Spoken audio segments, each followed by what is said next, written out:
अस्सलाम वालेकुम। अच्छा, ये मैंने एक टाइम टेबल तैयार किया है एक्सेल शीट के अंदर। और इसका मकसद ये है कि जो टाइम टेबल हम वैसे बनाते हैं रजिस्टरों के ऊपर, उसमें जो है ना वो काफ़ी ज़्यादा क्लैश, अगर टीचर ज़्यादा हों और स्कूल बड़ा हो और उसमें सेक्शन हों प्राइमरी, मिडल, हाई, तो उसमें बहुत ज़्यादा जो है ना वो क्लैशेस आते हैं और उसको बनाना जो है ना वो बहुत नियर टू इम्पॉसिबल हो जाता है। महीना महीना एक टीचर्स जो है ना वो इस टाइम टेबल को प्रिपेयर करने में लगा देते हैं। बड़ी बड़ी शीटों के ऊपर रेज़र से वो मिटा मिटा कर लिखते हैं बार बार। तो मैंने ये टाइम टेबल आसानी के लिए बनाया, तो किसी हद तक मैं कामयाब भी हुआ, वो आपको मैं शेयर करता हूँ, दिखाता हूँ आपको। ये फ़ाइल को आपने क्लिक किया है, यहाँ पर आपने माइक्रोसॉफ्ट 365 ओपन एक्सेल इस पे क्लिक करना है। ये लेटेस्ट वर्जन है और ये इसी के ऊपर ही चलेगा, ठीक है। तो इस पे मैंने क्लिक किया और ये माइक्रोसॉफ्ट 365 के ऊपर मैंने क्लिक किया, ये फ़ाइल खुल जाएगी आपके सामने।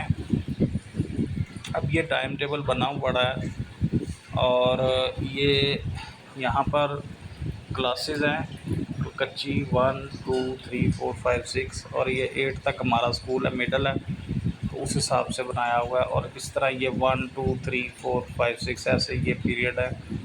अच्छा जी, तो यहाँ पर ये क्लास इंचार्ज के नाम लिखे हैं, जैसे यहाँ पर ज़फ़र साहब हैं, ये सलीम साहब हैं, इनके पास है क्लास। यहाँ से आप मोहम्मद उमैर, इरफ़ान, ठीक है जी, यहाँ से आप। अच्छा, बनाने का मकसद ये है कि जैसे मैंने ये मैथ का एक पीरियड लगा हुआ है एहसानुल्लाह का, अगर मैं यहाँ पर आसिफ़ अली का पीरियड लगा देता हूँ और दोबारा मैं आसिफ़ अली का पीरियड ही दूसरा पीरियड जो है वो किसी और क्लास में, जैसे 1 क्लास में लगाने की कोशिश करूँगा, तो यहाँ पर उनका नाम ही जो है वो मोहम्मद आसिफ़ आ रहा है, लेकिन आसिफ़ अली यहाँ पर नहीं आ रहा। इसी तरह मैं कोई और नाम देख लेते हैं जिसमें कन्फ्यूजन ना हो। जैसे मिसाल के तौर पे मैं नाम यहाँ पर इरफ़ान शहज़ाद का लिखता हूँ। यहाँ पे अब दूसरा पीरियड लग गया है इरफ़ान शहज़ाद का, मैथ का, 8 क्लास में दूसरा पीरियड ये। अब अगर मैं दूसरे पीरियड में ही किसी जगह पे 2 क्लास में इरफ़ान शहज़ाद का पीरियड लगाने की कोशिश करूँगा, तो इरफ़ान शहज़ाद का नाम जो है वो लिस्ट में शो ही नहीं होगा, तो मैं क्लैश आ ही नहीं सकता। अगर मैंने एक पीरियड में इरफ़ान शहज़ाद का लगा दिया तो उसी पीरियड में किसी भी सब्जेक्ट, किसी भी क्लास में इरफ़ान शहज़ाद का नाम शो नहीं होगा, ठीक है, ये देखना है। अब मिसाल इसको दोबारा देख लेते हैं किसी और अच्छा जी, तो एक तो चीज़ ये हो गई। अब इसी तरह सब्जेक्ट के हवाले से भी, मिसाल के तौर पर मैंने इंग्लिश का सब्जेक्ट जो है यहाँ पर 7th क्लास का चलेंगे, देखते हैं 7th क्लास में मैंने इंग्लिश का सब्जेक्ट जो है वो असाइन कर दिया दूसरे पीरियड में। अब अगर मैं यहाँ पर आकर 8वें पीरियड में इंग्लिश को दोबारा यहाँ पर लगाने की कोशिश करूँगा, तो इंग्लिश दोबारा यहाँ पर लिस्ट में शो ही नहीं होगा। अगर मैंने एक दफ़ा लगा दिया तो दोबारा शो नहीं होगा। इसी तरह जैसे मैं इसको अरेबिक कर देता हूँ और फिर 9वां पीरियड जो है मैं अरेबिक लगाने की कोशिश करूँगा, तो अरेबिक वहाँ पे शो ही नहीं होगा, वहाँ पे उर्दू शो होगा, ठीक है। तो एक तो ये हो गया, सब्जेक्ट वाइज भी क्लैश नहीं बनेगा और टीचर वाइज भी क्लैश नहीं बनेगा, ठीक है जी। इसी तरीके से अगर जब ये टाइम टेबल इस तरीके से तैयार कर लिया जाएगा, तैयार करने के बाद टीचर वाइज पीरियड भी इसी तरह जो है वो लग जाएंगे। जैसे ये टीचर वाइज पीरियड की एक फ़ाइल बनी हुई है आपके सामने। यहाँ पे मोहम्मद ज़फ़र साहब जो है उनके पीरियड शो हो रहे हैं कि जो पीरियड उनको लगे हैं। जैसे यहाँ पे 8B के अंदर उनका हौली कुरान पे लगा हुआ है, 6th क्लास में इंग्लिश लगा हुआ है, 8A में मैथ लगा हुआ है, 4 में मैथ लगा हुआ है। अगर मिसाल के तौर पे मैं मोहम्मद ज़फ़र साहब का पीरियड टाइम टेबल के अंदर चेंज करता हूँ, जैसे ये मोहम्मद ज़फ़र साहब जो हैं वो 8A के अंदर तीसरे पीरियड में मैथ पढ़ा रहे हैं। अगर मैं इसकी जगह इनका मोहम्मद सलीम साहब का पीरियड लगा देता हूँ, ठीक है जी, तो यहाँ पर आप टीचर वाइज पीरियड में देखेंगे कि जो तीसरा पीरियड है वो यहाँ से ख़त्म कर दिया गया है। इसी तरह अगर मैं यहाँ पर इनका तीसरा पीरियड जो मैंने मोहम्मद सलीम को साइन किया है, इन्हीं का तीसरा पीरियड मैं साइंस का लगा देता हूँ 7th क्लास में।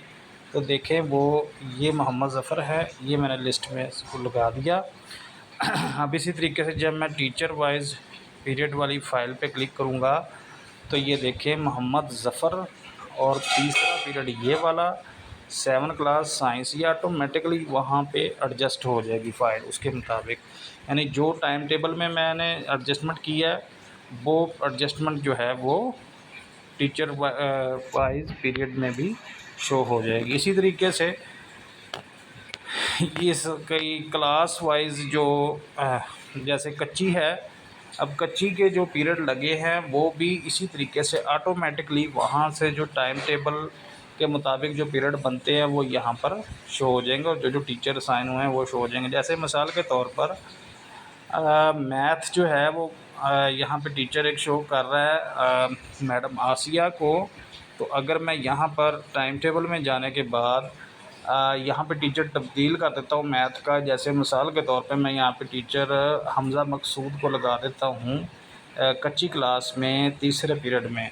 ठीक है जी। तो अब मैं जाके जब कच्ची क्लास के टाइम टेबल को खोलूँगा तो वहाँ पर जो तीसरा पीरियड है, जैसे ये तीसरा पीरियड है, ये पीरियड लिखे हैं ये वाले। अब तीसरा पीरियड जो है 9:40 10 तक लगेगा और हमज़ा मकसूद और ये मैथ को कौन टीचर पढ़ा रहा है?